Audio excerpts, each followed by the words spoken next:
Assalamualaikum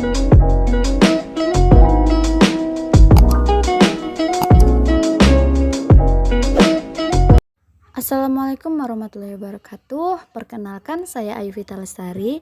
Di sini saya akan menjelaskan sedikit materi tentang agama dan kebudayaan dari mata kuliah Sosiologi Agama. Baik, selanjutnya kita akan memasuki materi tentang definisi agama menurut para ahli.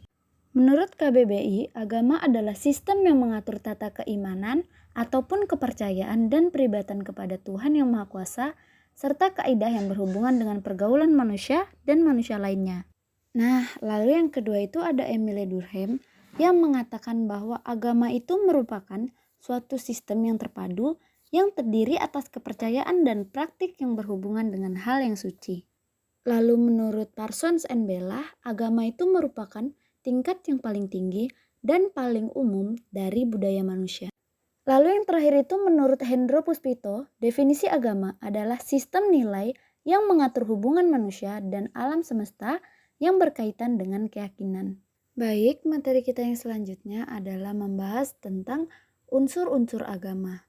Nah, yang pertama itu ada yang namanya kepercayaan, di mana pada dasarnya kepercayaan itu merupakan suatu bentuk keyakinan akan adanya kekuatan-kekuatan di luar dirinya yang dianggap sebagai kekuatan yang lebih tinggi dari kekuatan manusia. Lalu yang kedua itu ada yang namanya simbol. Nah, di setiap agama itu tentu saja memiliki simbol yang berbeda dan memiliki makna yang juga berbeda. Simbol ini menjadi identitas suatu agama yang akan membedakan dengan agama lainnya. Lalu yang ketiga itu ada praktek, di mana di setiap ajaran agama tentu saja memiliki praktek-praktek keagamaan seperti misalnya sholat, kebaktian, puasa, semedi, dan hal lainnya.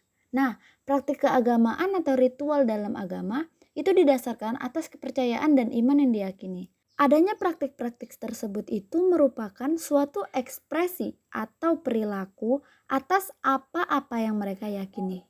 Lalu selanjutnya itu ada yang namanya pemeluk atau merupakan pengikut. Nah, di setiap agama tentu saja memiliki sejumlah pemeluk atau pengikut, di mana pemeluk agama ini memiliki religious emotion yang membuatnya menjadi patuh dan taat kepada apa yang mereka sembah.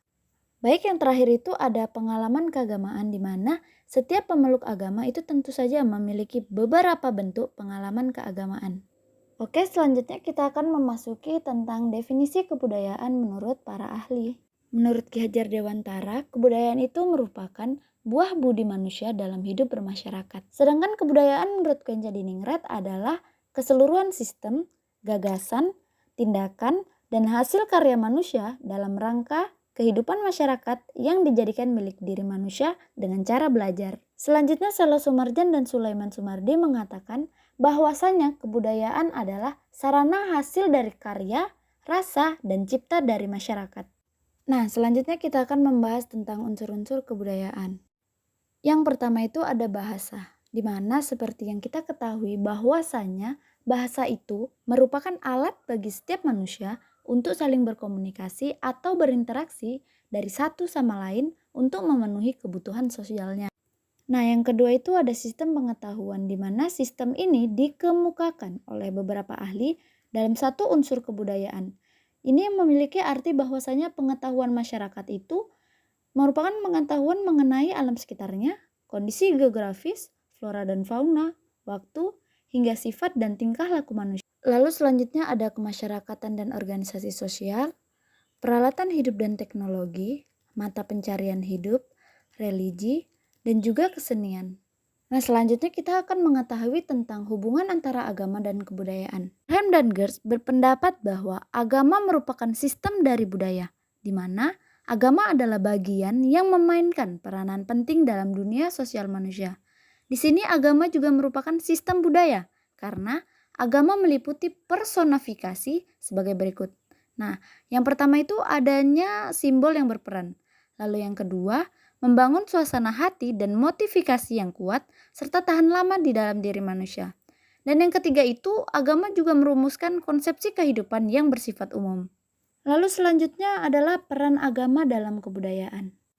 Agama dalam kebudayaan itu tentu saja sangat berperan penting karena agama sebagai pedoman hidup manusia yang diciptakan oleh Tuhan dalam menjalani hidupnya.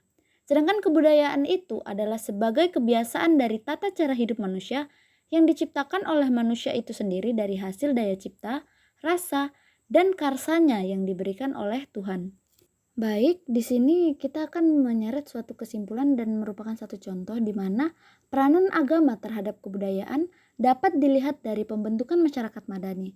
Nah, masyarakat madani itu dibentuk atas dasar kerjasama untuk mencapai kebahagiaan sejati bagi semua anggota masyarakat.